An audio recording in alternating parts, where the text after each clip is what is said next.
Hey guys, tonight we're diving into the mysterious world of sunken cities, those ancient settlements now claimed by the relentless sea. Imagine standing at the edge of a coastal cliff, watching waves crash below, knowing that just beyond where your eyes can see lie entire civilizations submerged in the silent depths. The pressure at some of these underwater sites would literally crush your lungs in seconds if you tried to visit without proper equipment. So you definitely wouldn't survive this without some serious diving gear. So before you get comfortable, take a moment to like the video and subscribe. But only if you genuinely enjoy what I do here. I'm curious where you're tuning in from tonight, so drop your location and local time in the comments below. Now dim the lights, maybe turn on a fan for that soft background hum, and let's ease into tonight's journey together. You find yourself floating above an underwater landscape that once bustled with human activity, now silent except for the gentle movement of marine life. Ancient port cities beneath the waves exist all around our planet, quiet testimonies to humanity's complex relationship with rising seas. As you drift through the cool water, your fingertips occasionally brushing against stone that was once touched by people who never imagined their homes would become fish habitats, you begin to understand the scale of what has been lost to time and tide. Throughout human history, coastal settlements have been particularly vulnerable to the whims of our planet. You notice how these submerged ruins often share similar patterns, with harbor structures, defensive walls, and the remnants of once busy marketplaces now playing host to schools of curious fish. The stones speak of prosperity, of trade routes, and cultural exchanges, all now preserved in a watery time capsule. Researchers still argue about whether these submersions were gradual or catastrophic, with evidence suggesting both scenarios occurred depending on the location and era. The causes behind these sunken settlements vary widely, creating a tapestry of environmental and geological factors that have shaped human history more than most realize. You observe evidence of earthquakes that triggered massive tsunamis, volcanic eruptions that caused land to subside, and the slow but inexorable rise of sea levels following the last ice age. In some places, you can see how the weight of massive buildings on unstable ground caused entire districts to slowly sink into the seabed, a process called subsidence that continues to threaten coastal cities today. As you move through these underwater ruins, you notice something peculiar about the preservation of materials. Wood has long since rotted away in most sites, but in oxygen-poor sediments, you occasionally find remarkably preserved timber that offers rare glimpses into ancient carpentry techniques. Metal objects tell their own stories through their corrosion patterns, while ceramics and stone remain almost unchanged after centuries or even millennia underwater. It's like visiting a museum where the exhibits have been arranged by currents rather than curators, a thought that brings a smile to your face as you watch a small octopus make its home in what might have once been someone's cooking pot. The strangest aspect of these submerged cities is how they seem to exist in a different time frame than the world above. While surface ruins weather and erode under sun, wind, and rain, these underwater settlements experience a different kind of transformation. Encrusted with coral and sea life, they become hybrid structures, part human creation and part living reef. You notice how this creates an odd sense of continuity, as if the cities never truly died, but merely transformed into something new, still housing life, just not human life anymore.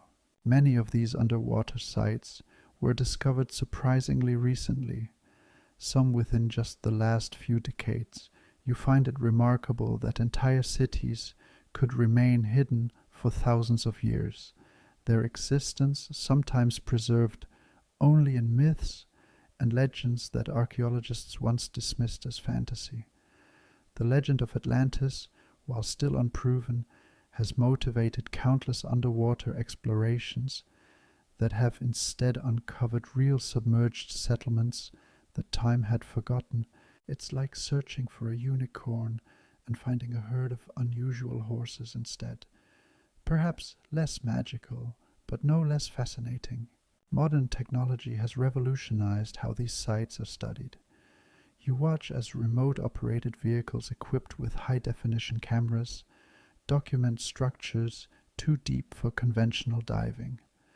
Photogrammetry creates detailed 3D models of underwater ruins, allowing archaeologists to study them without removing artifacts from their resting places. This non-invasive approach preserves the context of discoveries, which is almost as valuable as the artifacts themselves. It's like being able to read an entire book rather than just random pages torn from it, giving a more complete picture of these lost worlds. As you continue your underwater journey, you realize that these sunken cities offer unique insights into how past civilizations responded to changing environments. You can see evidence of seawalls built as waters began to rise, of buildings constructed on increasingly higher ground, of desperate attempts to hold back the inevitable.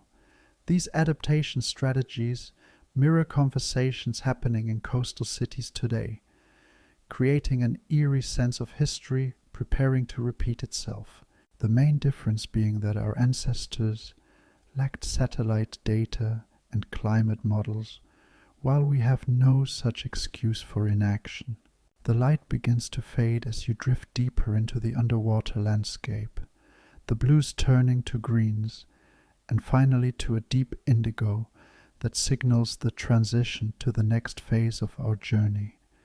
The ancient port cities you've witnessed are just the beginning of a story written in stone and water, a narrative that continues beneath the waves in places few humans have ever seen.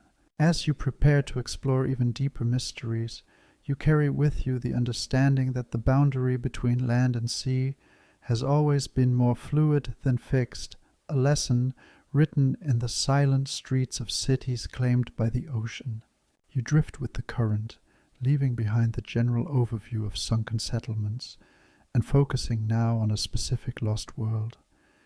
Beneath the cold waters of the North Sea lies Doggerland, a submerged landmass that once connected Britain to continental Europe.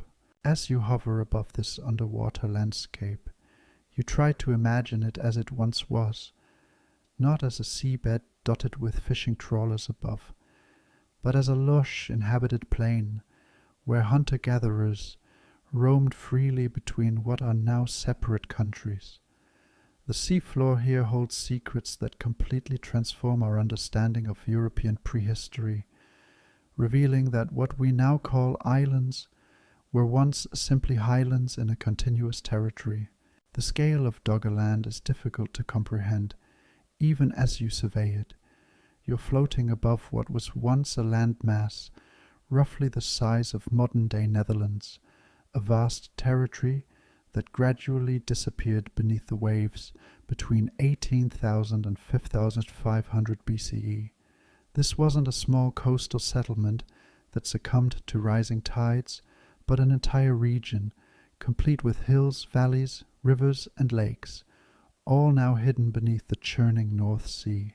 Fishing nets occasionally bring up remnants from this lost world, mammoth tusks and stone tools that hint at the vibrant ecosystem that once thrived here.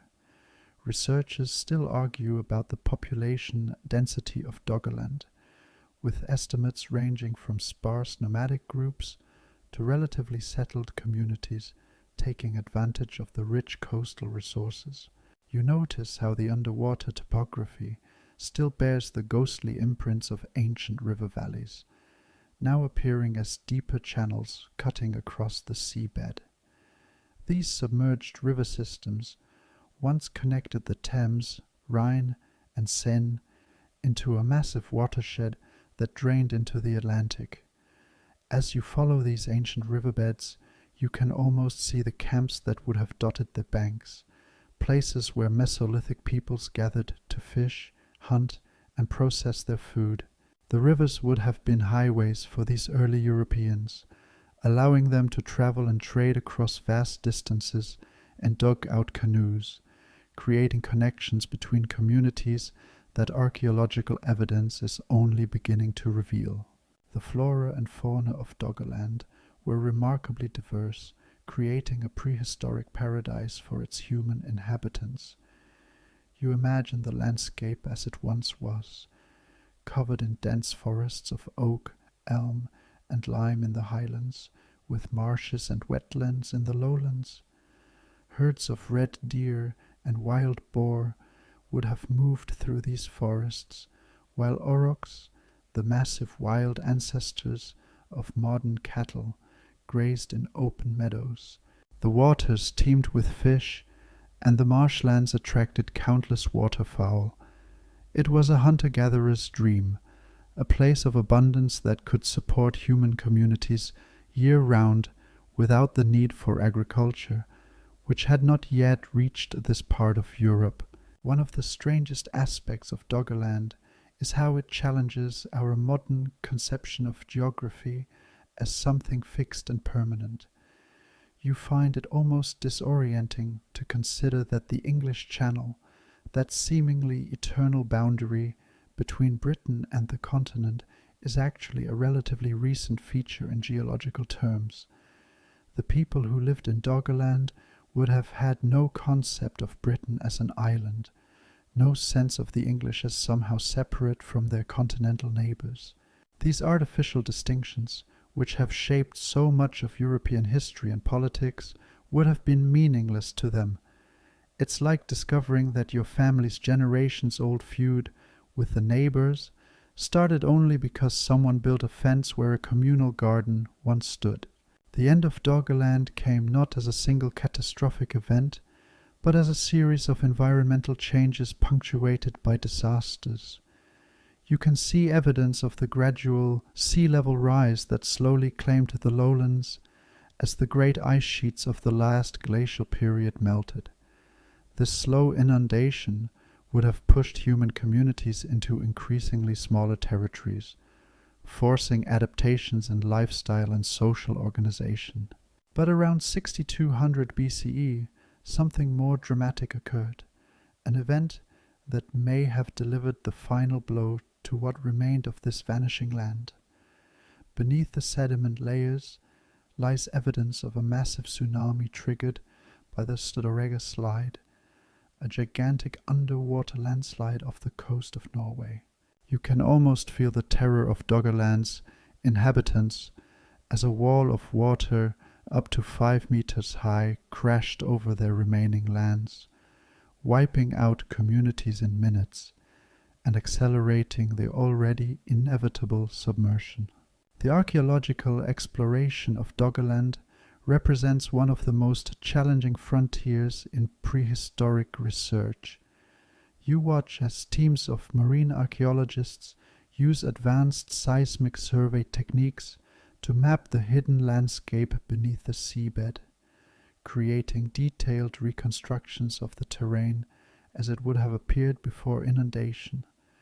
Core samples bring up sediments that contain pollen, allowing scientists to reconstruct the ancient environment with remarkable precision.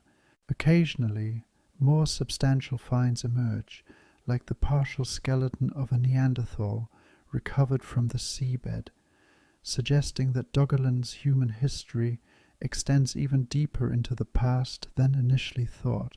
What makes Doggerland particularly relevant today is how it serves as a sobering preview of what may await other coastal regions in our warming world. As you contemplate this submerged landscape, you can't help drawing parallels to modern low-lying areas like Bangladesh, the Netherlands, or Florida.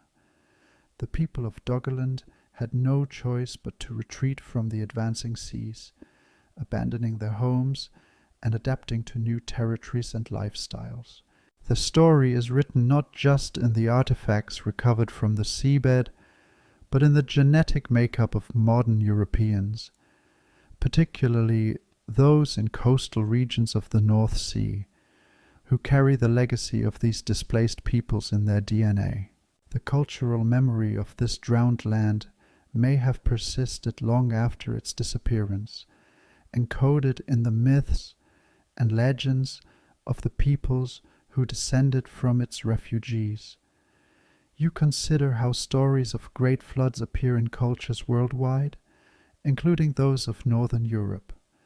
While these narratives are often attributed to local flooding events or borrowed from Near Eastern traditions, some may preserve distant memories of the loss of Doggerland, the gradual drowning of an entire homeland, punctuated by catastrophic events like the Storegga tsunami, would certainly have left deep impressions on the collective memory of survivors, impressions that might echo through generations of oral tradition before being captured in written form. As the current carries you toward your next destination, you take one last look at what was once Doggerland, now just a section of seabed, crossed by shipping lanes and dotted with oil platforms. It's hard to imagine it as the vibrant homeland it once was. Yet beneath the silt and sand lie the remnants of a forgotten world that connects us to our distant ancestors, people who faced environmental changes with resilience and adaptability. Their story continues to emerge from the depths piece by piece, reminding us that what we consider permanent in our world may be merely temporary in the greater scope of Earth's history. You leave the cold waters of the North Sea behind, drifting southward through warmer currents until you reach the crystal-clear waters of the Mediterranean. Here, just off the southern coast of Greece near the modern village of Pavlopetri, lies one of the most remarkable underwater archaeological sites in the world.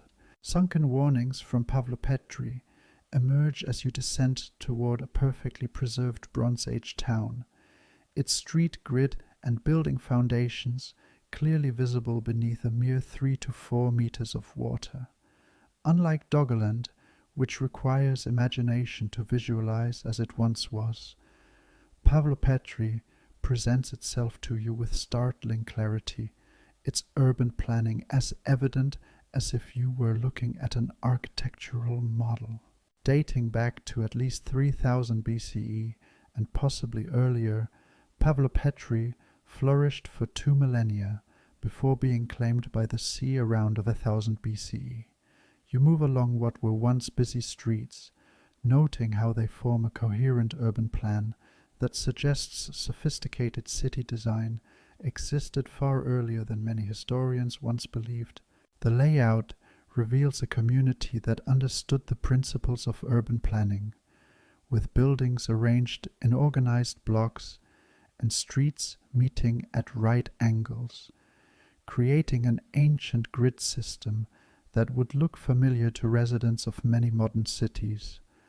This level of organization challenges older notions that such urban planning was a later development, showing instead that Bronze Age peoples were capable of complex spatial thinking and communal organization. As you explore the submerged ruins, you notice the variety of structures that made up this ancient community. Larger buildings that may have served as administrative centers or homes for wealthy merchants stand alongside more modest dwellings, suggesting a society with clear social stratification. You can see the foundations of what archaeologists believe were workshops, their specific purposes indicated by artifacts found within them, from pottery kilns to metalworking spaces. The city was clearly a manufacturing center as well as a trading hub, producing goods that would have been exchanged throughout the Mediterranean.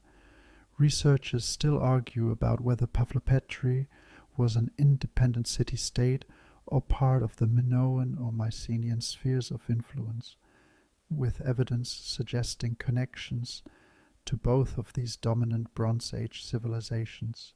The most revealing aspects of Pavlopetri are the clues it offers about how ancient societies adapted to changing environmental conditions. You observe how some buildings show signs of being raised or reinforced over time, suggesting that the community was aware of the gradually rising sea level and took steps to protect their city. Some structures have what appear to be channels built around them, perhaps early attempts at drainage systems to manage encroaching water. These adaptations reveal a society that was not passive in the face of environmental change, but actively responded to it with technological solutions, much like coastal cities today building sea walls and the storm surge barriers.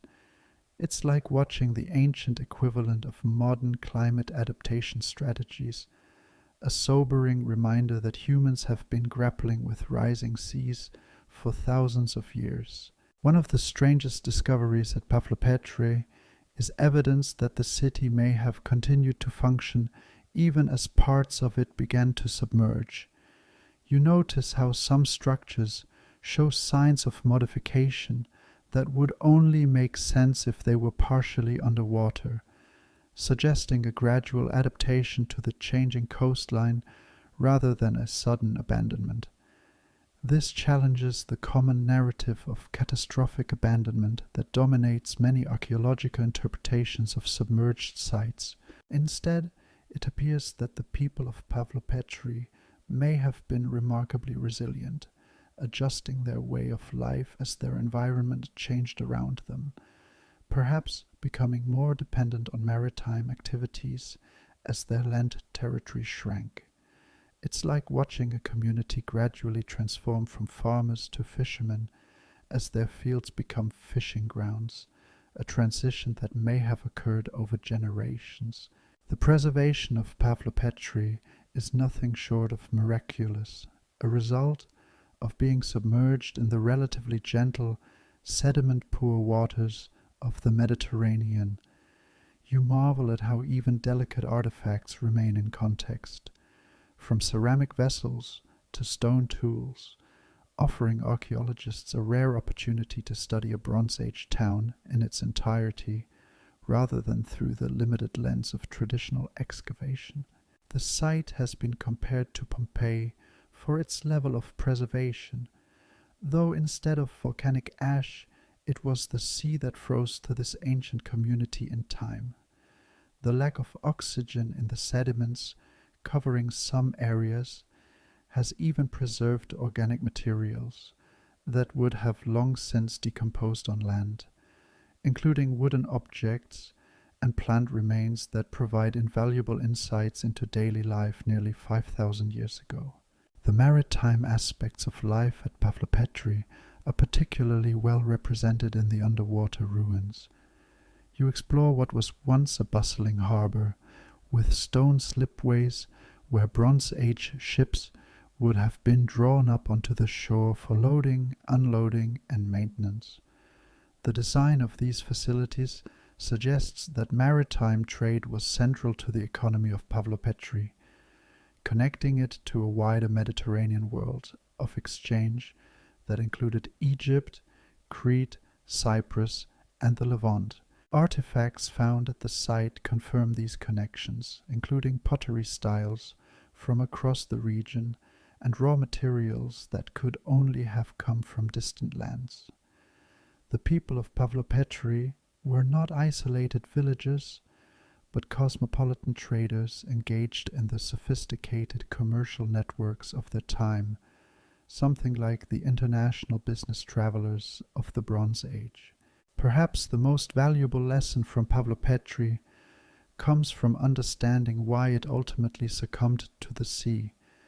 You observe evidence of tectonic activity in the shifted and cracked foundations of some buildings, suggesting that while sea level rise played a role in the city's submergence, local subsidence due to earthquakes accelerated the process. The region sits along an active fault line, and repeated seismic events would have gradually lowered the elevation of the land, while simultaneously raising the relative sea level. This combination of factors created a situation where adaptation eventually became impossible, forcing the abandonment of a city that had successfully managed environmental change for centuries. It's a sobering reminder that even the most resilient communities can face tipping points beyond which continuation becomes impossible, a warning that resonates with modern coastal cities facing multiple environmental threats. The mythology surrounding submerged cities often involves divine punishment for human hubris or wickedness, from Atlantis to various flood myths around the world. You consider how the people of Pavlopetri might have interpreted their situation, whether they saw the advancing sea as a natural phenomenon to be managed through technology or as a supernatural judgment requiring ritual response. Archaeological evidence suggests both approaches may have been employed, with physical adaptations to buildings occurring alongside religious offerings that increased as the situation worsened. This dual response to environmental crisis, combining practical action with spiritual appeal, reflects a deeply human tendency that continues in many communities facing climate disasters today. It's like watching the ancient roots of our modern mixed response to environmental threats, where seawalls are built even as prayers are offered. As you prepare to leave Pavlopetri behind, you take one final look at this remarkable underwater time capsule. The sunlight filters through the clear Mediterranean water, casting shifting patterns across stone walls that have witnessed nearly 5 millennia of human history. The city stands as both a testament to Bronze Age achievement and a warning about the impermanence of human settlements in the face of environmental change. As you drift upward toward the surface, you carry with you the knowledge that Pavlopetri's story is not just about the past, but about possible futures, a submerged oracle offering wisdom to a world where rising seas once again threaten coastal communities around the globe.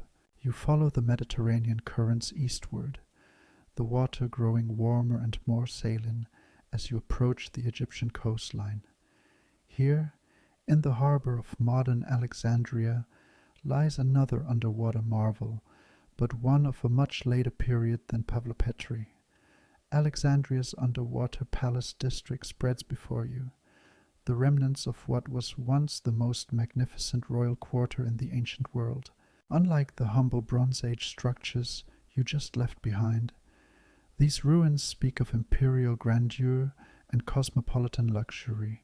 The summer palaces and administrative buildings of Ptolemaic Egypt and later Roman rulers, including the legendary Cleopatra, 7, the last active ruler of the Ptolemaic dynasty. The scale of what lies beneath these waters is staggering. You drift over massive granite columns that once supported soaring halls, their polished surfaces now home to colorful marine growth that enhances rather than obscures their majesty. Colossal statues, some over 8 meters tall, lie partially buried in sediment, their features still discernible despite centuries underwater. These aren't the modest dwellings of prehistoric peoples, but the grand architectural statements of one of the ancient world's greatest empires, designed to impress foreign dignitaries and reflect the divine status claimed by Egypt's rulers. Researchers still argue about the exact layout of the royal quarter, with some suggesting that what we see underwater represents only the harbor installations and that the main palaces remain buried beneath the modern city, while others believe we're looking at the heart of Ptolemaic royal power. What makes Alexandria's submerged ruins particularly fascinating is how they connect to one of history's most famous women, You can't help but imagine Cleopatra herself walking through these now submerged halls, conducting the business of state or entertaining Julius Caesar and Mark Antony, the Roman leaders whose political and personal alliances with her would shape the fate of the Mediterranean world. The underwater archaeological evidence suggests that the royal quarter was at its most magnificent during the late Ptolemaic period, precisely when Cleopatra ruled. You notice architectural elements that show both Egyptian and Greco-Roman influences, reflecting the queen's careful balancing of native traditions with her Greek heritage, a political strategy as much as an aesthetic choice. It's like seeing the physical manifestation of Cleopatra's diplomatic approach, using cultural synthesis as a tool of statecraft. The submergence of Alexandria's royal district wasn't a gradual process like Pavlopetri, but primarily the result of catastrophic earthquakes. You observe evidence of violent destruction in the way massive architectural elements appear to have been thrown down rather than gently subsided. A series of seismic events in the 4th and 8th centuries CE caused parts of the city to collapse into the harbor, with the sea rushing in to claim what had once been some of the most valuable real estate in the ancient world. The earthquakes were followed by tsunamis that further damaged the structures and scattered smaller artifacts across the seabed. This sudden transformation preserved elements that might otherwise have been repurposed or destroyed during the city's later history, creating an unintended time capsule of Ptolemaic and Roman Alexandria. One of the strangest aspects of Alexandria's underwater ruins is how they've become entangled with the search for one of the ancient world's most famous structures, the Lighthouse of Alexandria. As you explore the eastern harbor, you notice massive blocks that archaeologists believe once formed part of this wonder of the ancient world. The lighthouse stood over 100 meters tall, making it one of the tallest structures of antiquity, and its beacon guided ships safely into Alexandria's harbor for centuries. Its collapse during medieval earthquakes scattered its components across the seabed, where they became mixed with elements from other structures. The challenge of identifying which underwater remains belong to which buildings has created one of archaeology's most complex puzzles, like trying to separate multiple jigsaw puzzles whose pieces have been thrown together and then scattered by ocean currents. The preservation conditions in Alexandria's harbor create both challenges and opportunities for underwater archaeologists. You notice how the visibility is much poorer than at Pavlopetri, with sediment from the Nile Delta creating a constant haze in the water. This sediment has buried many artifacts, protecting them from deterioration, but also making them difficult to locate without advanced technology. The harbor water itself is a complex mixture of fresh water from the Nile and salt water from the Mediterranean, creating chemical conditions that affect different materials in different ways. Stone elements generally survive well, while metals show varying degrees of corrosion depending on their composition. The most remarkable preservation can be seen in some wooden elements that, buried quickly in oxygen-poor sediments, have survived for over 2 millennia, providing rare insights into ancient shipbuilding and architectural techniques. Beyond the royal quarter, Alexandria's harbor contains the remains of numerous shipwrecks, creating a maritime archaeological treasure trove. You drift over the broken hulls of vessels from different periods, from Ptolemaic grain ships to Byzantine merchant vessels, each telling part of the story of Alexandria's role as the Mediterranean's greatest port. The cargo these ships carried reflects the cosmopolitan nature of ancient Alexandria, with goods from across the known world passing through its harbor. Wine amphorae from Greece, olive oil containers from Spain, exotic spices from India, and luxury goods from as far away as China all found their way to this commercial hub. The distribution of these wrecks helps archaeologists understand the changing patterns of maritime trade over centuries, showing how economic networks expanded, contracted, and shifted in response to political developments across the Mediterranean basin. The underwater ruins of Alexandria challenge our understanding of how ancient cities responded to environmental threats. You observe evidence that the Ptolemaic and Roman administrators were well aware of the seismic risks their city faced and took engineering measures to mitigate them. Some structures show sophisticated anti-seismic features, including flexible joints between architectural elements and foundations designed to absorb shock. These techniques, while ultimately insufficient against the most powerful earthquakes, demonstrate an advanced understanding of structural engineering that rivals modern approaches in some respects. It's a reminder that ancient peoples weren't passive victims of natural disasters, but actively worked to protect their built environment, using the best technology available to them, much like engineers in earthquake-prone regions today. The cultural significance of Alexandria's underwater palace district extends far beyond its archaeological value. You consider how these submerged ruins have become powerful symbols in Egypt's national narrative, representing both the country's Greco-Roman heritage and its long history of cultural synthesis. The ongoing efforts to document and potentially raise some elements for museum display have sparked debates about cultural ownership and preservation ethics.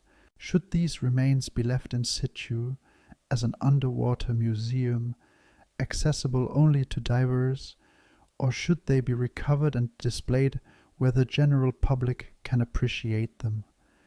The question becomes even more complex when considering the effects of modern pollution and climate change on the underwater environment, which may eventually threaten even stone artifacts that have survived for centuries beneath the waves.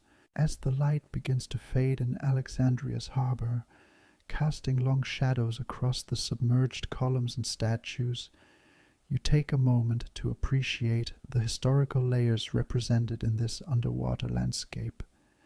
From Cleopatra to Constantine, from the height of Ptolemaic power to the spread of Christianity and later Islam, these ruins have witnessed the transformation of Egypt and the wider Mediterranean world. They stand as silent witnesses to the rise and fall of empires, to cultural exchanges and conflicts, to human ambition and natural forces that ultimately proved more powerful. As you prepare to continue your journey, you carry with you images of royal splendor now claimed by the sea, a reminder that even the mightiest civilizations leave their greatest treasures to the mercy of time and tide. You leave the Mediterranean behind, traveling eastward through warming waters until you reach the western coast of India. Here, off the coast of Gujarat, near the modern town of Dwarka, lies a very different kind of underwater site, one surrounded by as much controversy as mystery. Dwarka's contested origin stories begin to reveal themselves as you descend toward a series of submerged stone structures that stretch for kilometers along the continental shelf. Unlike Alexandria, with its clear Greco-Roman provenance, or Pavlopetri, with its definitive Bronze Age dating, what lies beneath these waters has become the center of a heated debate that blends archaeology, mythology, religious belief, and national identity into a complex narrative that defies simple interpretation. According to Hindu tradition, particularly the Mahabharata epic, Dwarka was the magnificent capital city built by Lord Krishna, an avatar of the god Vishnu and a central figure in Hindu theology. The texts describe a splendid city with 900,000 royal palaces made of crystal, silver, and gold, eventually submerged by rising seas after Krishna's departure from this world. You observe the actual underwater structures, which are far more modest than this mythological description, consisting primarily of sandstone blocks arranged in what appear to be wall-like formations, steps, and possible harbor installations. The contrast between the textual description and archaeological reality has not diminished the site's significance for many who see these underwater remains as physical evidence supporting the historicity of their sacred texts. Researchers still argue intensely about the dating of these structures, with estimates ranging from 9000 BCE to the 15th century CE, a remarkably wide span that reflects the methodological challenges and ideological stakes involved in studying this site. The underwater topography around Dwarka reveals a landscape that has changed dramatically over millennia. You notice how the submerged structures follow what appears to be an ancient shoreline now several meters below sea level. This submergence aligns with what we know about post-glacial sea level rise, which flooded coastal areas worldwide as ice sheets melted following the last ice age. However, the rate and timing of this inundation along the Gujarat coast remain subjects of scientific debate. Some researchers suggest that the area experienced relatively rapid submergence due to tectonic activity combined with sea level rise, while others propose a more gradual process. The geological evidence indicates that whatever human settlement existed here would have experienced increasingly frequent flooding before final abandonment, a pattern seen at other coastal sites around the world. One of the most intriguing aspects of underwater Dwarka is how it has become entangled with questions of Indian cultural heritage and historical chronology. You consider how the traditional historical framework places the earliest Indian civilization, the Indus Valley or Harappan culture, between 3300 and 1300 BCE, followed by the Vedic period associated with the composition of India's oldest sacred texts. Some researchers and religious scholars have challenged this timeline, suggesting that the underwater structures at Dwarka could represent a much older civilization that might have influenced or even preceded the Indus Valley culture. This alternative chronology would dramatically rewrite South Asian prehistory and potentially position India as the source rather than the recipient of certain cultural developments. It's like watching archaeology transform into a battleground for competing visions of national origins, where underwater stones become evidence in debates about cultural primacy and authenticity. The marine archaeological work at Dwarka has been particularly challenging due to both natural conditions and the site's cultural significance.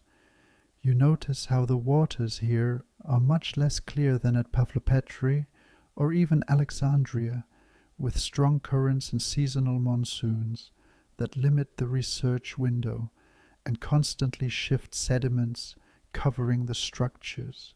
These practical difficulties are compounded by the intense public interest in the site, which places enormous pressure on archaeologists to provide interpretations that satisfy various constituencies.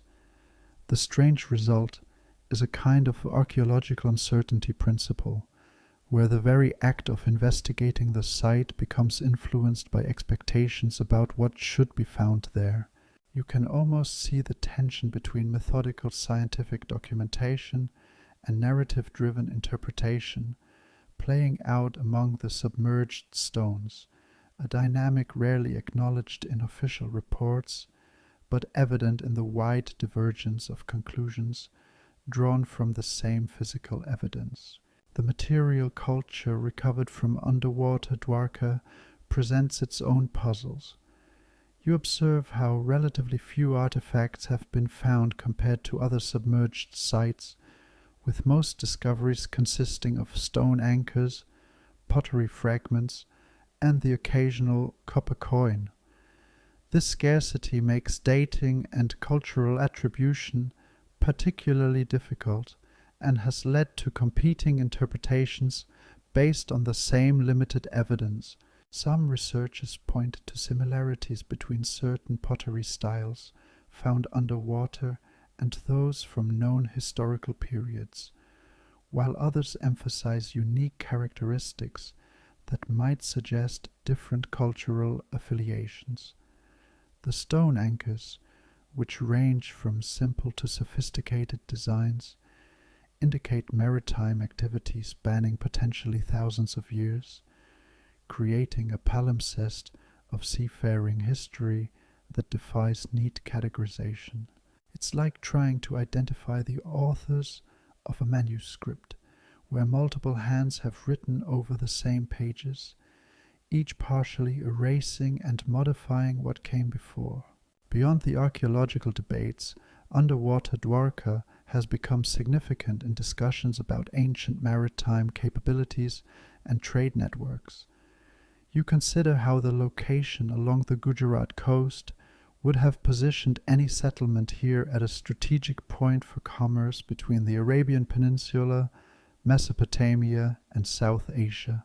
The underwater evidence suggests harbor facilities that could have accommodated seagoing vessels, indicating participation in long-distance trade networks that connected civilizations across the Indian Ocean. This maritime orientation challenges older views that emphasized land-based connections and suggests a more complex picture of ancient globalization, with coastal communities serving as crucial nodes in intercontinental exchange systems. The submerged structures might represent not just a single settlement, but a succession of communities that recognized and exploited this location's commercial advantages over thousands of years.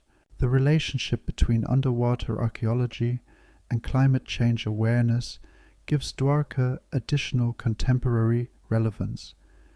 You notice parallels between the gradual submergence that likely affected ancient coastal communities here and the threats facing modern Gujarat, where rising sea levels and increasingly severe cyclones endanger densely populated shorelines. The archaeological evidence suggests that past societies responded to marine transgression through a combination of technological adaptation, such as building seawalls and raised structures, and eventual migration to higher ground. These ancient responses offer potential lessons for contemporary coastal management, though the time scales and population densities involved differ dramatically. It's a sobering reminder that what we're witnessing underwater is not just a record of the past, but potentially a preview of future landscapes if current climate trends continue. The most profound aspect of Dwarka may be how it illustrates the complex relationship between physical evidence and cultural meaning. As you move among the submerged structures, you realize that their significance lies not just in what they objectively are, but in what they represent to different communities of interpretation. For archaeologists, they're data points in understanding coastal settlement patterns. For religious Hindus, they're confirmation of sacred geography. For nationalist historians, they're evidence of ancient accomplishment, and for local communities, they're potential tourism assets and sources of pride. These multiple meanings coexist and sometimes conflict, creating a situation where the same underwater stones simultaneously support different narratives depending on who's interpreting them. It's like watching a single archaeological site transform into a kind of Rorschach test, revealing as much about the observers as about what's being observed. As you prepare to leave Dwarka's contested waters, you take one last look at the submerged structures stretching into the distance. Whatever their true age and origin, these silent stones have become powerful symbols in contemporary discussions about history, identity, and belonging. They remind us that underwater archaeology never occurs in a cultural vacuum, but is always entangled with present-day concerns and aspirations. The debates surrounding Dwarka may never be fully resolved to everyone's satisfaction, but perhaps their greatest value lies precisely in how they demonstrate the ongoing dialogue between past and present, between material evidence and human meaning-making, a conversation that continues to shape our understanding of who we are and where we came from. You drift away from the contested waters of Dwarka, carried by ocean currents across vast distances, until you reach the warm, crystal-clear Caribbean. Here, beneath the waters of Kingston Harbor in Jamaica, lies a site whose history is as colorful as it is cautionary. Port Royal's sudden catastrophic submersion presents a very different kind of underwater city, one whose demise was not gradual, but occurred in a matter of minutes on a single morning in June 1692. As you descend toward the submerged ruins, you are struck by how different this site feels from the ancient settlements you've explored previously. The buildings here are more recent and recognizable, their construction methods familiar, yet their underwater setting creates an eerie juxtaposition of the mundane and the extraordinary. Unlike the mythological associations of Dwarka or the imperial grandeur of Alexandria, Port Royal was infamous in its time as a den of pirates and privateers, a place where the wealth of the Spanish Main was spent on rum, gambling, and prostitution. You move along what was once the main street, now lined with the brick and stone foundations of taverns, warehouses, and shops that catered to a population of sailors, merchants, and adventurers from across the Atlantic world. At its height in the late 17th century, Port Royal was one of the largest English settlements in the New World, and certainly its most notorious, described by some contemporaries as the wickedest city on earth. Its underwater remains tell a story not of gradual environmental change, but of sudden catastrophe, a cautionary tale about building on unstable ground in a seismically active region. The geological factors that led to Port Royal's destruction become evident as you examine the underwater landscape. The city was built on a sand spit, a narrow peninsula of unconsolidated sediment that provided natural protection for what became one of the finest harbors in the Caribbean. This location made Port Royal ideal for maritime commerce, both legitimate and otherwise, but it also created perfect conditions for liquefaction, a process where water-saturated sediments temporarily lose their structural integrity during seismic shaking. When a major earthquake struck on June 7, 1692, approximately two-thirds of the city simply sank beneath the waves as the sand beneath it liquefied. You can see evidence of this process in how some structures appear to have sunk straight down, remaining relatively intact, but now several meters below their original elevation.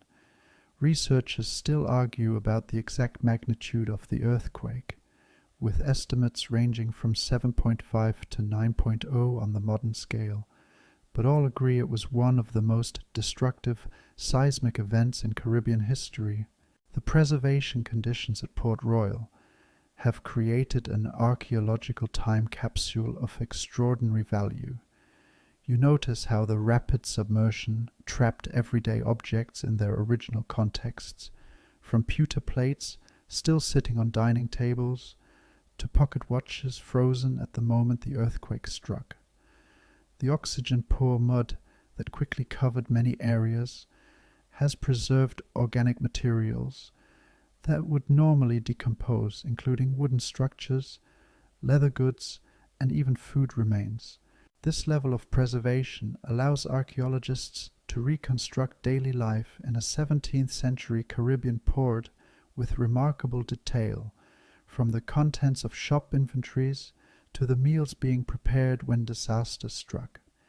It's like a maritime version of Pompeii, where catastrophe created an unintended museum of everyday life, though in this case water rather than volcanic ash was the preserving medium.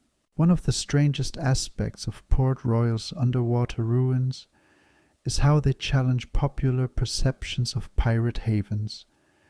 You explore what was once a thriving commercial district, with the foundations of brick buildings that housed merchants' offices, customs facilities, and craftsmen's workshops. These substantial structures suggest a level of permanent settlement and economic organization, at odds with the popular image of a lawless pirate den. While Port Royal certainly hosted its share of buccaneers, particularly in its early decades, by the time of its destruction it had evolved into a more conventional colonial port, albeit one with a lingering reputation for vice and corruption. The archaeological evidence reveals a community engaged in global trade networks, importing fine ceramics from England, wine from France, and slaves from Africa, while exporting sugar, rum, and tropical hardwoods. It's like discovering that the legendary pirate paradise was actually becoming a respectable commercial center just before fate intervened, a transformation cut short by natural disaster. The human response to the catastrophe adds another dimension to Port Royal's underwater story. You observe how some structures show signs of attempted salvage operations in the days and weeks following the earthquake, with valuable items removed from more accessible buildings. Contemporary accounts describe survivors using boats to retrieve possessions from the roofs of submerged houses that still protruded above the water. More poignantly, you can see evidence of hasty burials in what had been the city's outskirts, where victims of the disaster were interred in mass graves by survivors too overwhelmed to provide individual burials. The earthquake and subsequent tsunami, combined with disease outbreaks in the crowded refugee camps, ultimately claimed an estimated 2,000 lives from a population of about 6,500. The survivors rebuilt on the remaining portion of the peninsula, but Port Royal never regained its former importance, gradually declining as neighboring Kingston rose to prominence. The religious interpretations of Port Royal's destruction reveal much about 17th century worldviews. You consider how contemporary observers, particularly Puritan ministers, saw the catastrophe as divine punishment for the city's notorious sinfulness.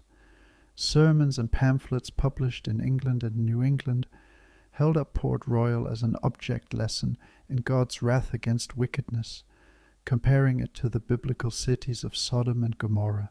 These interpretations gained traction because the earthquake struck at around 11:40 a.m. on a Tuesday, when many of the city's inhabitants were in taverns rather than churches, seemingly confirming their moral failings. Even those with more scientific understanding of earthquakes often incorporated providential explanations alongside natural ones, seeing divine purpose working through geological mechanisms. It's like watching the birth of disaster theology, where catastrophic events become integrated into religious narratives about sin and punishment, a pattern that continues in some communities today. The archaeological investigation of underwater Port Royal has pioneered techniques now used at submerged sites worldwide. You watch as archaeologists employ grid systems anchored to the seabed to maintain precise spatial control during excavation, a method first developed here in the 1960s. The challenges of working in a marine environment with limited visibility and strong currents forced innovations in recording and recovery techniques that have benefited the entire field of underwater archaeology. Perhaps most significantly, the Port Royal excavations demonstrated the importance of conserving artifacts immediately after recovery from a marine environment, as exposure to air can cause rapid deterioration of objects that have reached equilibrium with underwater conditions. The conservation laboratory, established to process finds from Port Royal, became a model for similar facilities at other underwater sites, creating a legacy of methodological innovation that extends far beyond this specific location. The contemporary relevance of Port Royal's story has only increased with growing awareness of seismic and climate-related threats to coastal cities. You reflect on how this underwater city offers a sobering case study in coastal vulnerability, particularly for communities built on unconsolidated sediments in earthquake-prone regions. Modern cities like Jakarta, New Orleans, and parts of Tokyo face similar geological challenges, though with populations measured in millions rather than thousands. The sudden transformation of a thriving urban center into an underwater archaeological site serves as a powerful reminder that natural forces can overwhelm human settlements with little warning, despite our technological advances. As sea levels rise and extreme weather events become more frequent, Port Royal's cautionary tale speaks directly to contemporary concerns about urban resilience and disaster preparedness. As daylight begins to fade above the waters of Kingston Harbor, you take a final look at what remains of the infamous pirate port. The brick foundations and scattered artifacts now serve as artificial reefs, hosting colorful marine life that weaves among the remnants of taverns and warehouses. There's a certain poetic justice in how a city once dedicated to the exploitation of the sea's bounty now provides habitat for the very creatures its inhabitants once hunted. As you prepare to continue your underwater journey, you carry with you the image of Port Royal's sudden transformation, a reminder that the boundary between land and sea can shift in moments, turning streets into reefs and leaving human ambitions literally underwater. You leave the Caribbean behind, traveling westward across the Pacific until you reach the waters surrounding the southernmost of Japan's Ryukyu Islands. Here, off the coast of Yonaguni, lies one of the most enigmatic underwater sites in the world, a place where the boundary between natural and artificial remains stubbornly unclear despite decades of investigation. Yonaguni's natural or artificial debate unfolds before you as you descend toward massive underwater formations that resemble terraced structures, with straight edges, right angles, and features that appear suspiciously regular for natural formations. Unlike the clearly human-made ruins of Alexandria or Port Royal, what you observe here exists in an ambiguous zone, where geology and potential archaeology overlap in ways that continue to divide scientific opinion.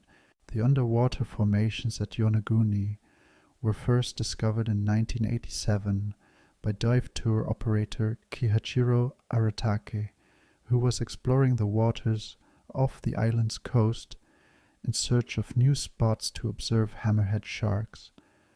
What he found instead were massive stone structures that appeared to include terraced platforms, straight walls, and even a feature resembling a massive stone face.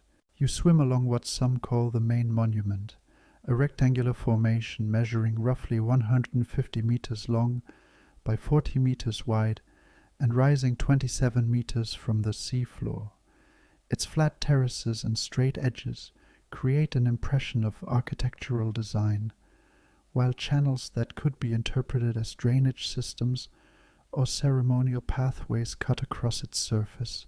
The entire formation is now about 25 meters underwater, placing it well below sea level, even during the last glacial maximum when ocean levels were much lower worldwide.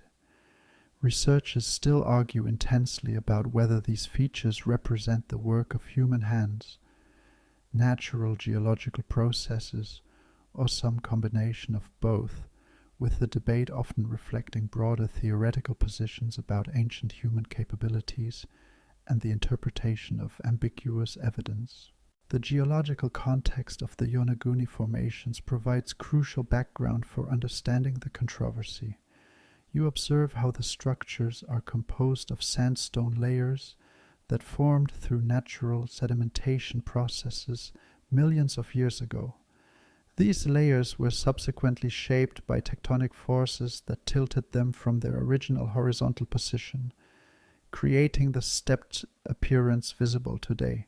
The rock itself is characterized by natural joints and fracture patterns that tend to break at right angles, potentially explaining some of the site's geometric features. Erosion from waves, currents, and occasional typhoons would have further shaped these formations over thousands of years. Proponents of the natural explanation argue that all the seemingly artificial features can be accounted for through these geological processes, while those favoring human modification suggest that ancient peoples may have enhanced naturally occurring formations, shaping them into ceremonial or practical structures. One of the strangest aspects of the Yonaguni controversy is how it has become entangled with theories about lost civilizations and alternative historical chronologies.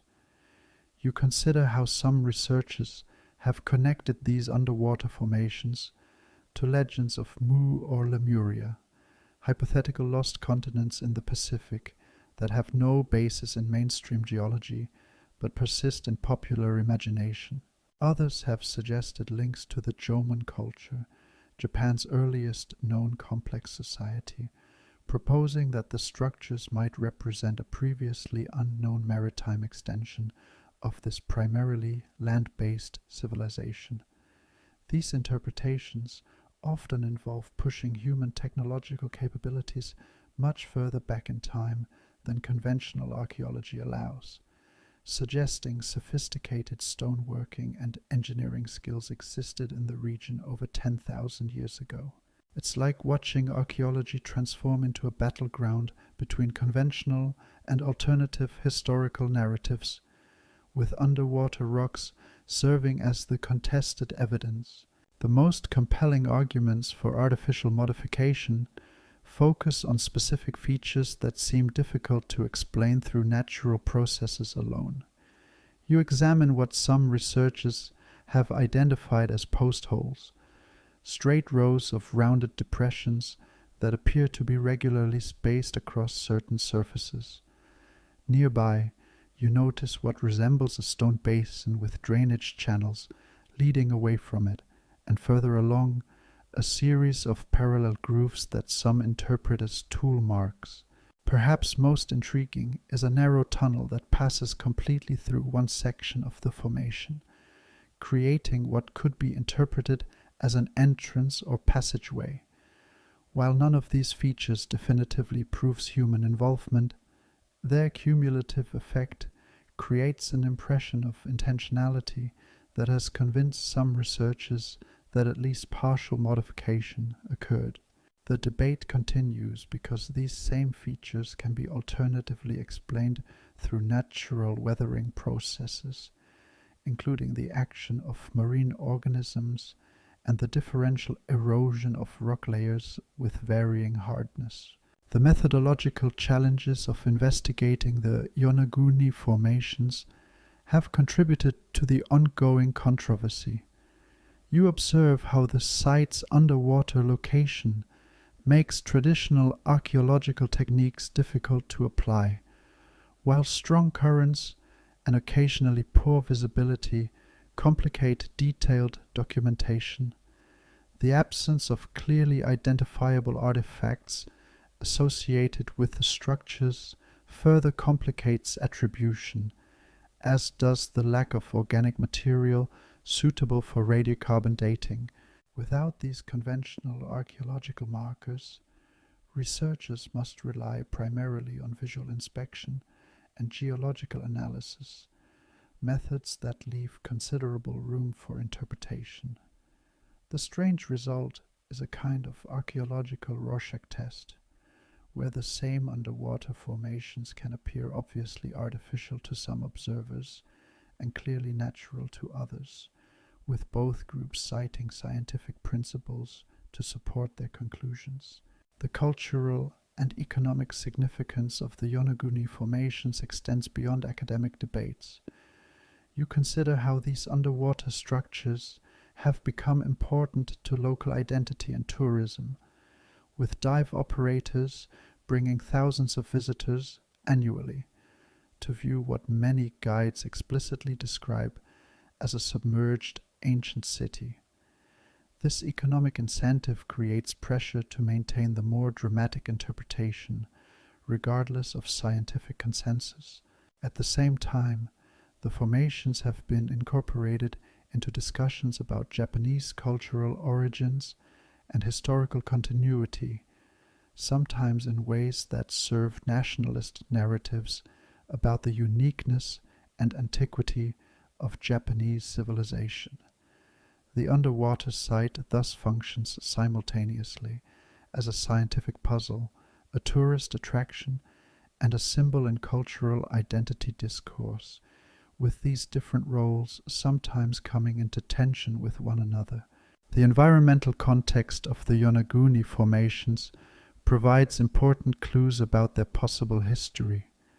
You notice the rich marine ecosystem that has developed around these structures, with coral growing on some surfaces and schools of fish moving through the channels and crevices. This biological colonization complicates investigation by obscuring surface details, but also indicates the structures have been underwater for a considerable time. If they were indeed modified by humans, this would have occurred during the last ice age, when sea levels were much lower, potentially placing any human activity at the site between 10,000 and 16,000 years ago. This timing aligns with what we know about post-glacial sea level rise, but would require pushing back the chronology of complex stoneworking in the region by thousands of years. Researchers still argue about whether the absence of similar structures on land in the vicinity supports the natural formation theory or simply reflects the destruction of terrestrial examples through weathering and human activity. The broader implications of the Yonaguni debate extend to how we evaluate ambiguous evidence in archaeology and other fields. You reflect on how this underwater site exemplifies the challenges of interpreting features that fall between clear categories, neither obviously natural nor unquestionably artificial. The controversy reveals not just different conclusions but different epistemological approaches, with some researchers requiring definitive proof of human involvement before accepting it, while others consider the apparent regularity of the formations sufficient to assume modification until proven otherwise. This methodological divide often aligns with disciplinary boundaries, with geologists typically favoring natural explanations, while some archaeologists remain open to human involvement. It's like watching a real-time demonstration of how scientific knowledge is constructed through debate and the evaluation of ambiguous evidence, a process rarely visible to the public in more settled areas of research. As the light begins to fade in the waters of Yonaguni, you take one final look at these enigmatic formations. Whether shaped entirely by geological forces or modified by human hands, they stand as monuments to the complex relationship between natural processes and human interpretation. The debate they have sparked reminds us that the boundary between the natural and the artificial is not always clear-cut, particularly when we examine the deep past through the lens of the present. As you prepare to continue your underwater journey, you carry with you the image of these massive stone terraces, neither fully explained nor completely mysterious, existing in a productive ambiguity that continues to inspire both scientific investigation and imaginative speculation. You leave the contested waters of Yonaguni behind, traveling westward across vast ocean distances until you reach the eastern Mediterranean once more. Here, off the coast of Israel, near the modern city of Haifa, lies one of the most significant prehistoric underwater sites ever discovered. Atlit Yam's submerged Neolithic village reveals itself as you descend toward a well-preserved settlement that once stood on dry land, but now rests under 8 to 12 meters of seawater. Unlike the ambiguous formations at Yonaguni, what you observe here is unquestionably the work of human hands, a complete community that flourished between 8,900 and 8,300 years ago, during the transition from hunting and gathering to agriculture and animal domestication. The layout of Atlit Yam becomes clear as you move through its underwater remains. You observe a planned settlement covering about 40,000 square meters, with stone-built houses arranged around what appears to have been a central well. The structures are rectangular with rounded corners, constructed from locally available limestone blocks, and many still stand several courses high despite millennia underwater. Between the buildings run what were once streets or pathways, creating a sense of organized community space that suggests sophisticated social organization. This level of planning challenges older notions that Neolithic peoples lived in simple haphazard settlements, and instead reveals a community with clear concepts of spatial organization and public versus private spaces. Researchers still argue about the population size of Atlit Yam, with estimates ranging from a few hundred to perhaps 1,000 inhabitants, making it a substantial community for its time and place. What makes Atlit Yam particularly valuable to archaeology is its exceptional preservation of organic materials, allowing insights into Neolithic life rarely available at land sites of similar age. You examine the remains of wooden posts that once supported roofs, their fibers still visible after nearly 9,000 years thanks to the oxygen-poor sediments that covered them. Nearby lie animal bones, showing cut marks from butchery, plant remains including olive pits and wheat grains, and even human skeletons still in their original burial positions. This preservation extends to microscopic evidence, with ancient DNA and chemical residues providing information about diet, disease, and environmental conditions. The strange result is that this underwater site actually offers better preservation than contemporary settlements that remained on dry land, where organic materials typically decompose completely, leaving only stone foundations and pottery fragments for archaeologists to study.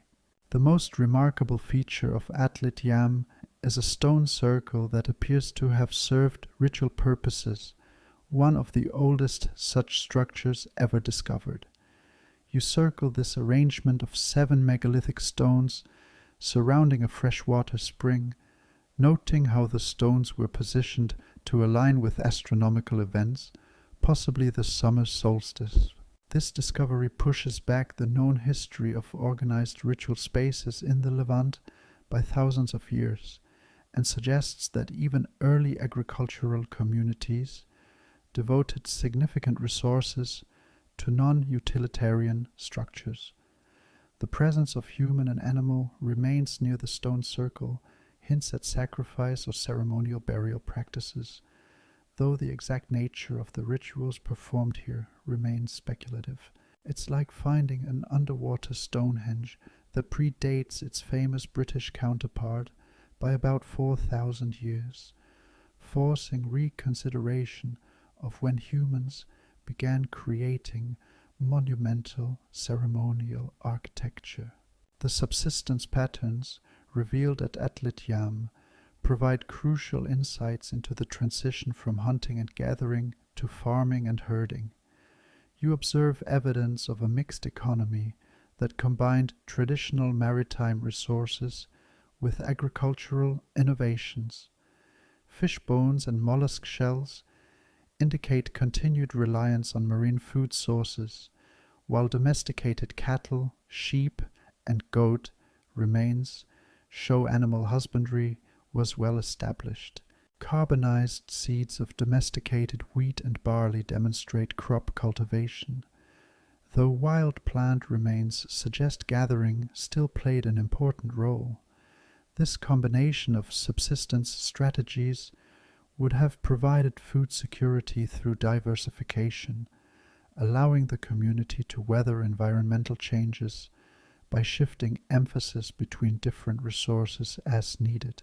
Researchers still argue about whether this mixed approach represents a transitional phase in the Neolithic Revolution or a deliberately maintained strategy that recognized the benefits of economic diversity. One of the strangest discoveries at Atlit Yom comes from the human remains, which provide direct evidence of health conditions in this ancient community. You examine the skeleton of a woman and child, both showing signs of tuberculosis, the earliest known cases of this disease in humans. This finding suggests that the domestication of cattle, which can carry bovine tuberculosis, may have introduced new pathogens to human populations, an early example of how changing relationships with animals created new health challenges. Other skeletons show evidence of malaria, ear infections likely caused by diving in cold water, and skeletal stress markers indicating heavy physical labor. Collectively, these remains tell a story of a community facing significant health challenges, despite their technological innovations, a reminder that progress often comes with unexpected costs. It's like seeing the first chapter in the long history of how human cultural evolution has shaped our biological experience, creating new health problems even as it solved others. The environmental context of Atlit Yom provides crucial information about climate change and sea level rise following the last ice age.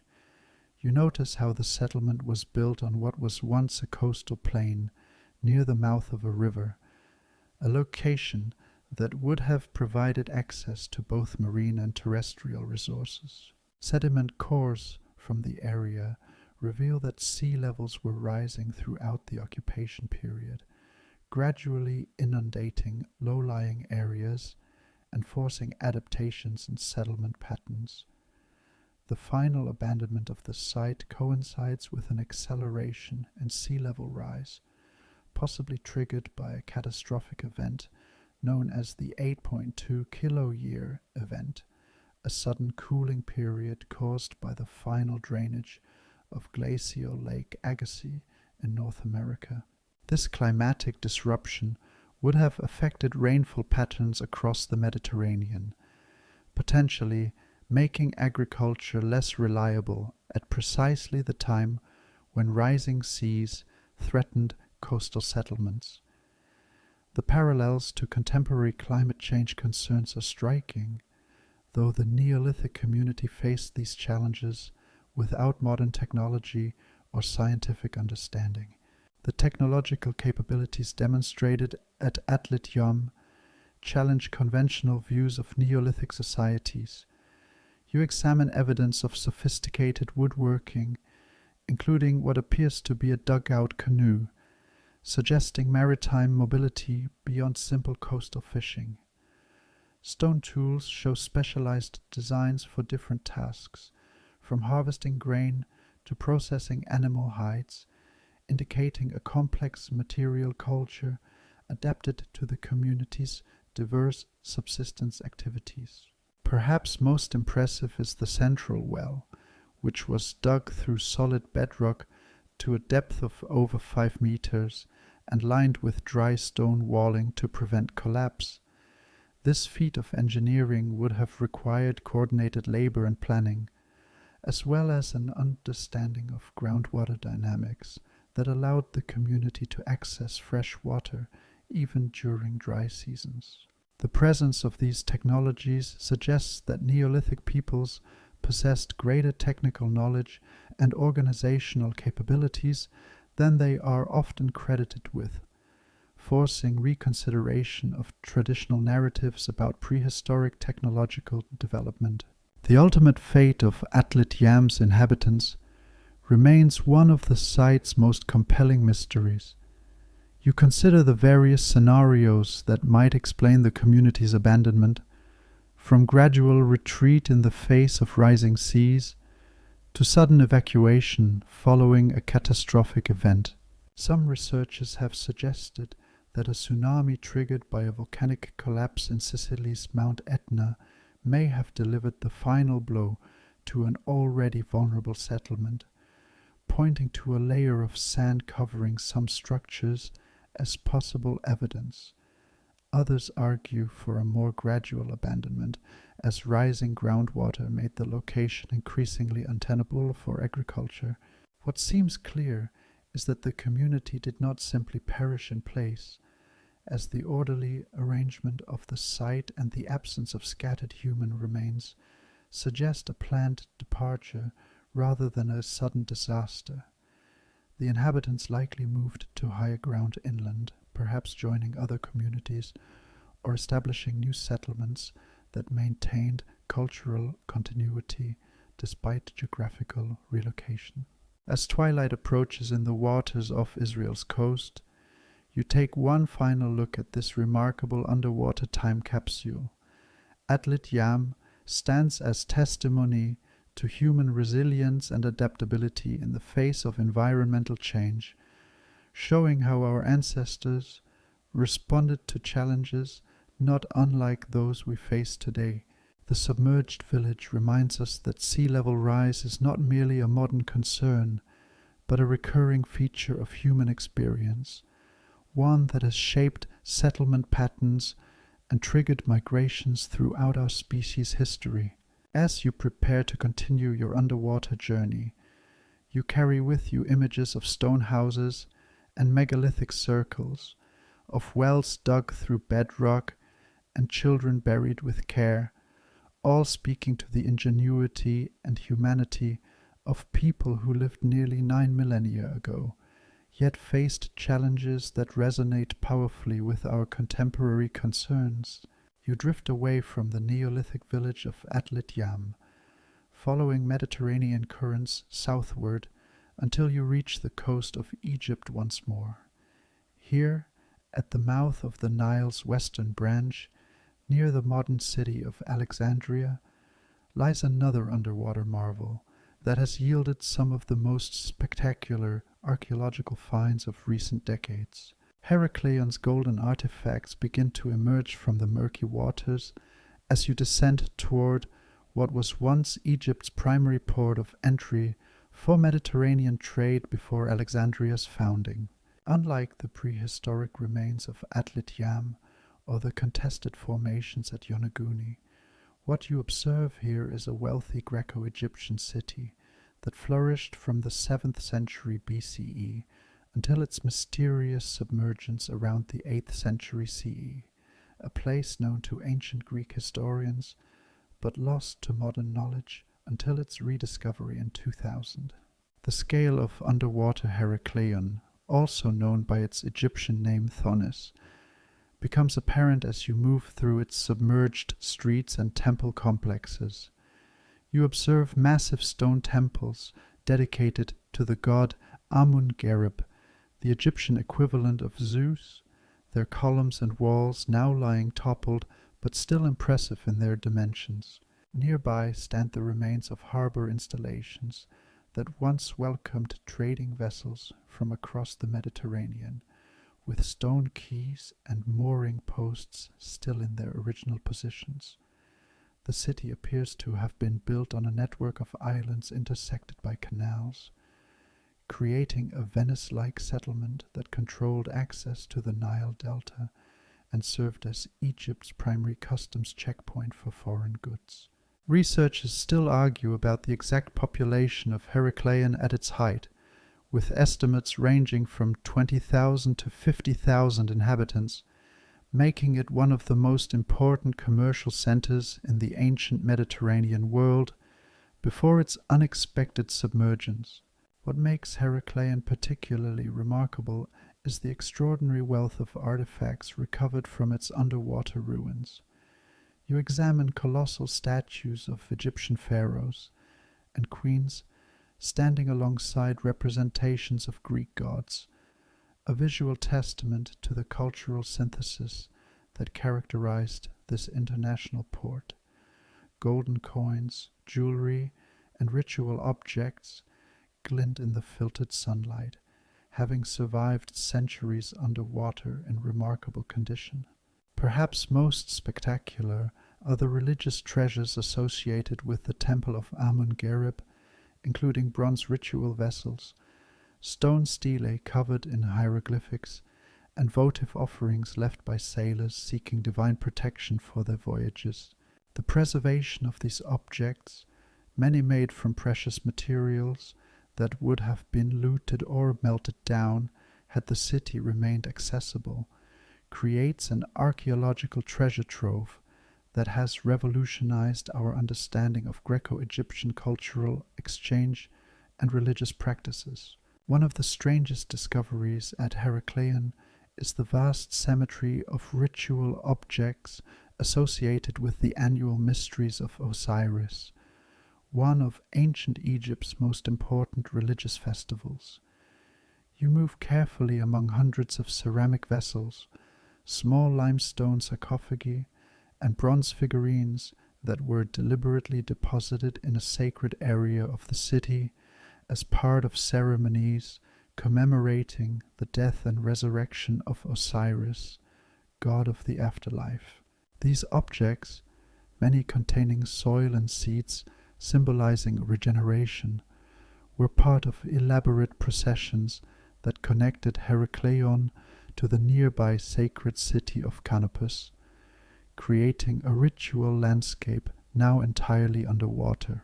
The concentration of these artifacts in their original depositional context provides unprecedented insights into Egyptian religious practices during the late and Ptolemaic periods, showing how traditional beliefs persisted even as Greek cultural influences transformed other aspects of Egyptian society. It's like discovering an underwater Vatican, complete with all its ritual implements and votive offerings, a religious center frozen in time at the moment of its abandonment. The ships discovered in Heracleon's harbor add another dimension to the site's archaeological significance. You examine the remarkably preserved wooden hulls of over 70 ancient vessels, ranging from small fishing boats to substantial trading ships, their timbers protected from decomposition by the oxygen-poor sediments that covered them. These wrecks span several centuries, creating a nautical archive that has transformed our understanding of ancient shipbuilding techniques and maritime commerce. Some vessels appear to have been caught at their moorings when the city suddenly subsided, while others may have sunk during storms or accidents throughout the port's long history. The strange result is a kind of underwater ship museum that preserves vessel types otherwise known only from depictions in art or brief mentions in ancient texts. The distribution of these wrecks helps archaeologists understand the layout of the harbor and the organization of maritime activities, from designated areas for foreign traders to specialized docks for the loading of specific commodities. The environmental factors that led to Heraclean submergence reveal a complex interplay of natural processes and human modifications. You observe evidence that the city was built on unstable sediments in the Nile Delta, a situation similar to Port Royal, but playing out over a longer time frame. The weight of massive stone temples and other structures gradually compressed these sediments, causing slow subsidence that was likely imperceptible within a single human lifetime, but significant over centuries. This process was exacerbated by rising sea levels and changes in the Nile's flow patterns, possibly resulting from upstream deforestation that increased sediment load in the river. The final submergence may have been triggered by a seismic event or an unusually severe flood that caused liquefaction of the already compromised ground beneath the city. Researchers still argue about the relative importance of these various factors and whether the city's abandonment was gradual or precipitated by a sudden catastrophic event, with evidence suggesting elements of both scenarios. The historical significance of Heracleion extends far beyond its spectacular artifacts to its role in ancient Mediterranean trade networks. You consider how this port city served as the gateway to Egypt for Greek, Phoenician, and later Roman merchants, a place where customs duties were collected and foreign goods inspected before being allowed to proceed upriver to Memphis and other inland cities. The archaeological evidence includes customs documents inscribed on stone, warehouse remains containing imported amphorae from across the Mediterranean, and what appears to be an administrative center where foreign traders would have registered the cargoes. This regulatory function made Heracleion enormously wealthy and politically significant, a place where international commerce and Egyptian state control intersected. The underwater remains provide tangible evidence of early economic globalization, showing how goods, people, and ideas moved across the ancient Mediterranean in complex networks that connected disparate cultures through commercial relationships. The most remarkable aspect of Heracleion may be how it vanished not just physically beneath the waves, but from historical memory as well. You reflect on how this major city, mentioned by Herodotus and other ancient writers, became so thoroughly lost that many historians doubted its existence until its underwater rediscovery. This historical amnesia resulted partly from confusion between Heracleion and Canopus, a nearby city with which it was closely associated, and partly from the rise of Alexandria, which supplanted Heracleion as Egypt's primary Mediterranean port and eventually absorbed its historical significance in later accounts. The submergence of the physical city seems to have been paralleled by a submergence in cultural memory, with knowledge of Heracleion gradually fading as the visible traces of its existence disappeared beneath the waves. It's a sobering reminder of how even major urban centers can be lost to history when their physical remains become inaccessible, a pattern that may be repeated with modern coastal cities threatened by rising seas. The ongoing archaeological work at Heracleion exemplifies the challenges and opportunities of underwater cultural heritage management. You observe how the recovery of artifacts must be balanced against the value of preserving the site in its underwater context, where the relationship between objects and structures can be studied holistically. The most significant finds have been carefully raised and conserved for museum display, while other elements remain in situ, protected by Egypt's cultural heritage laws and monitored for potential damage from fishing activities or illegal salvage.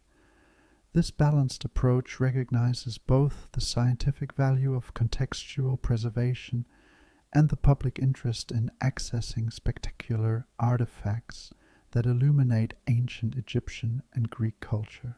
The strange result is a kind of distributed museum, with some elements remaining underwater as a site for research and specialized tourism, while others travel the world in exhibitions that bring Heraclean's story to global audiences. As the light begins to fade in the waters off Egypt's coast, you take one final look at the golden treasures and toppled temples of this once great port city. Heracleion stands as testimony to both the grandeur and fragility of human achievements, a place where international commerce and religious devotion created a wealthy cosmopolitan center that nevertheless proved vulnerable to environmental forces beyond its inhabitants' control or understanding. The city's spectacular artifacts, now carefully recovered from their underwater resting place, offer a second life for Heracleion in museums and exhibitions, ensuring that unlike its physical submergence, its cultural significance will not be lost to future generations. As you prepare to continue your underwater journey, you carry with you images of golden statues and sacred offerings, of ships' hulls and harbor installations, all speaking to the ingenuity and artistic achievement of a civilization that bridged Egyptian tradition and Greek innovation at the gateway between sea and river. You leave the ancient harbor of Heracleion behind, traveling through time as much as space as you move toward the present day and the challenges facing our contemporary world. Modern coastal cities at risk spread before you in a panoramic vision that spans continents and cultures, from Miami to Mumbai, from New Orleans to Osaka. Unlike the submerged ruins you've explored throughout your journey, these metropolises still stand above the waves, bustling with life and commerce, their streets dry and their buildings occupied. Yet as you observe them through the lens of what you've witnessed underwater, you begin to see the warning signs that suggest some of these urban landscapes may eventually join Pavlopetri, Alexandria, and Port Royal beneath the sea, creating the underwater ruins that future archaeologists will study. The scale of potential future submergence dwarfs anything in human history. You consider how over 570 million people currently live in coastal cities less than 10 meters above sea level, creating vulnerability on a scale unprecedented in human experience. Unlike the inhabitants of Doggerland or Atlit Yam, who numbered in the thousands, these modern coastal populations are measured in hundreds of millions, with infrastructure valued in trillions of dollars. The potential loss extends beyond physical assets to include cultural heritage sites, from the historic districts of Venice and Charleston to the temples of Bangkok and the skyscrapers of Shanghai. Researchers still argue about the exact timeline and extent of future inundation, with projections ranging from half a meter to several meters of sea level rise by 2100, depending on greenhouse gas emission scenarios and ice sheet stability. Even the most conservative estimates suggest significant impacts on coastal urban areas worldwide, with the most vulnerable already experiencing increased flooding during storm surges and extreme tides. The geological and environmental factors threatening modern coastal cities echo those you've observed at submerged sites, though now accelerated and amplified by human activities. You notice how many major urban centers are built on river deltas or coastal plains with naturally subsiding sediments, a situation similar to Alexandria and Heracleion. This natural subsidence is exacerbated by groundwater extraction, which causes the land to compact and sink even faster than it would naturally. In cities like Jakarta, which is subsiding at rates up to 25 centimeters per year in some areas, this human-induced sinking far outpaces global sea level rise, creating an immediate crisis rather than a gradual threat. Meanwhile, the destruction of natural coastal buffers like mangrove forests and coral reefs has left many urban shorelines more vulnerable to erosion and storm damage, removing protections that might otherwise buy time for adaptation. The strange result is that human attempts to control and exploit coastal environments have often increased vulnerability to the very forces these interventions were meant to manage. One of the most striking parallels between ancient submerged settlements and modern coastal cities lies in their relationship to rivers and deltas. You observe how many of the world's largest and most vulnerable urban areas, from Cairo to Kolkata, from New Orleans to Guangzhou, are situated on major river deltas that have been extensively modified for human use. These locations offered the same advantages to modern city founders as they did to ancient settlers, providing access to fertile agricultural land, fresh water resources, and maritime trade routes. Yet these benefits come with inherent risks, as deltas are naturally dynamic environments that depend on regular sediment deposition to maintain their elevation relative to sea level. Modern dams and river management systems have disrupted these natural processes, trapping sediments upstream and preventing the replenishment that would normally counteract subsidence and erosion. It's like watching the ancient story of Heraclean playing out in accelerated form across multiple continents simultaneously, with similar geological processes threatening cities that are vastly larger and more populous than their ancient counterparts. The technological responses to rising seas reveal both continuities and contrasts with historical examples. You examine massive seawalls and surge barriers in cities like Rotterdam and New Orleans, modern equivalents of the harbor works you observed at Pavlopetri and Alexandria, but on a vastly larger scale. These engineering solutions represent one approach to coastal defense, creating hard barriers between land and sea at enormous financial cost.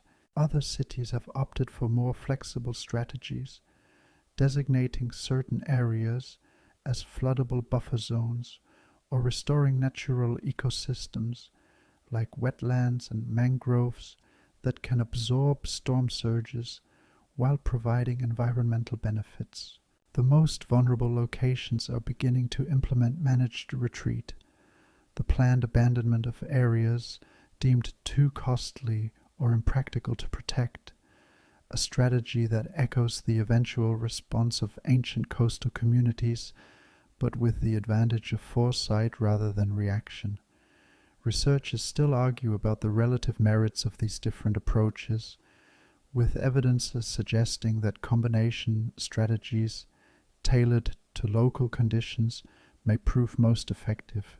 The social and economic dimensions of modern coastal vulnerability create complex challenges without historical parallels. You consider how property values, insurance markets, and political jurisdictions complicate adaptation efforts in ways that ancient communities, with their simpler economic systems and more centralized decision-making, didn't face. In many coastal cities, the most valuable real estate is often in the most vulnerable locations, creating powerful economic incentives to protect these areas regardless of long-term sustainability. Meanwhile, less affluent communities frequently occupy low-lying areas with minimal protection, creating situations where adaptation resources flow disproportionately to wealthier neighborhoods, while disadvantaged populations face displacement without adequate support. This inequitable distribution of both risk and resources represents a distinctly modern aspect of coastal adaptation, one that raises ethical questions about whose property and cultural heritage we choose to preserve, and whose we allow to be claimed by the sea. The psychological and cultural barriers to addressing coastal vulnerability may ultimately prove more challenging than the technical ones.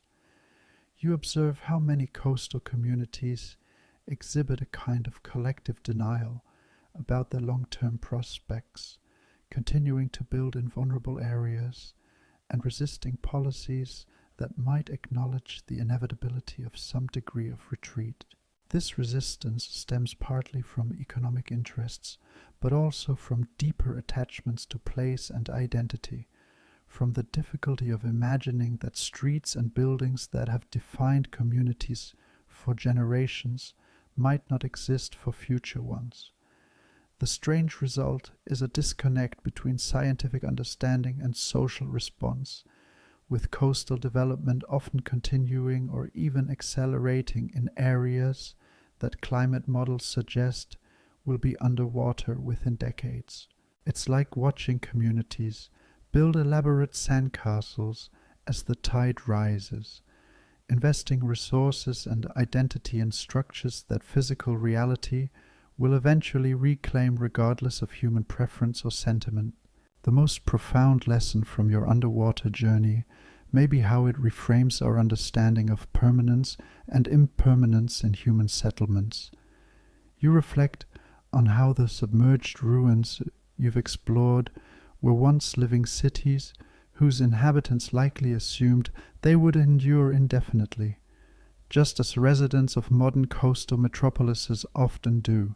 The archaeological record reveals that coastal settlements have always existed in dynamic relationship with changing seas, sometimes adapting successfully for centuries or millennia before reaching tipping points that forced abandonment. This historical perspective suggests that many of our modern coastal cities should be understood not as permanent features of the landscape, but as temporary adaptations to current conditions, adaptations that future changes may render unsustainable, regardless of our technological capabilities or emotional attachments. The underwater cities of the past thus become not just historical curiosities, but prophetic visions of possible futures, reminders that what seems solid and permanent in human timescales can prove ephemeral in geological ones. The archaeological value of modern cities, should they eventually join their ancient counterparts underwater, would be unprecedented in human history. You imagine future underwater archaeologists exploring the submerged remains of Miami or Bangkok, encountering preservation conditions similar to those at Port Royal, but with material culture of vastly greater volume and complexity. The strange thought occurs that our modern documentation practices, from architectural drawings to digital records, might actually make these future ruins less mysterious than ancient ones, providing contextual information that archaeologists studying Pavlopetri or Doggerland can only dream about. Yet other aspects of modern material culture, particularly electronic devices and digital storage media, would likely prove far less durable than stone tablets or ceramic vessels, potentially creating gaps in the archaeological record despite our society's obsession with documentation and data collection. The irony emerges that our information-rich civilization might ultimately leave a more ephemeral material legacy than ancient societies that recorded less but used more durable media. As daylight fades on your underwater journey, you take one final look at the coastal cities that may someday join the submerged settlements you've explored.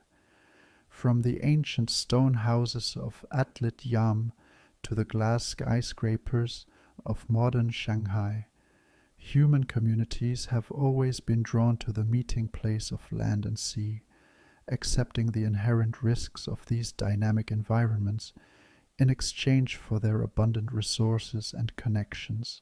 The underwater ruins you've witnessed stand as both cautionary tales and testimonies to human resilience, reminders that while specific settlements may be lost, humanity has always adapted and continued.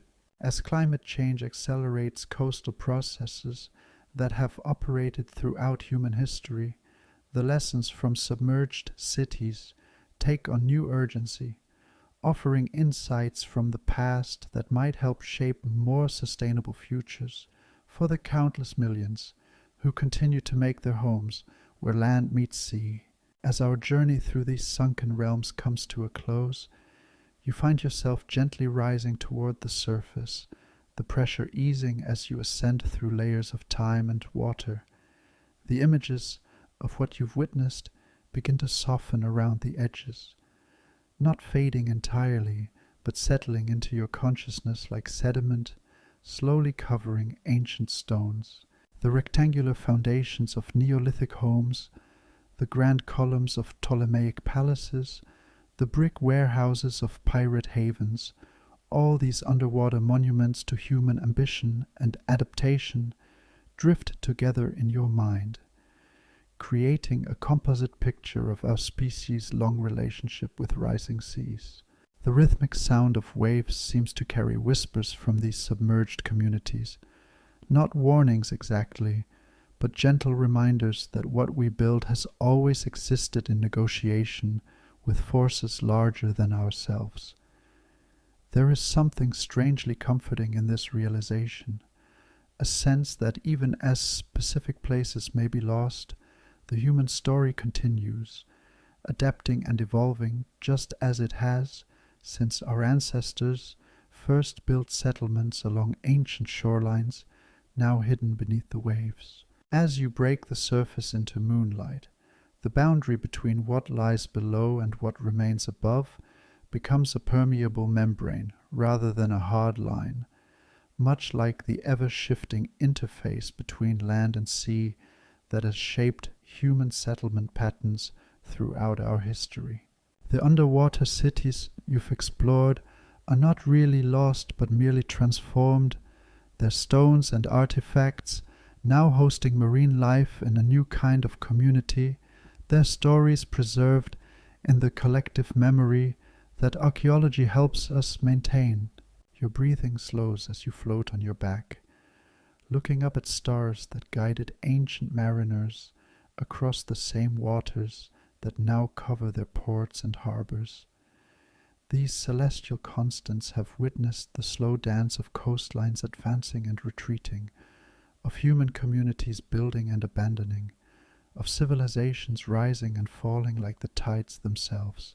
Tomorrow, coastal cities around the world will continue their own negotiations with rising waters, informed perhaps by the lessons written in stone and sand beneath the waves, lessons about impermanence and adaptation, about loss and continuity. Sleep comes gently as the rocking motion of the water cradles you, your dreams filled with sunlight filtering through clear depths, illuminating the quiet streets of cities claimed by the sea. End of script. Sweet dreams.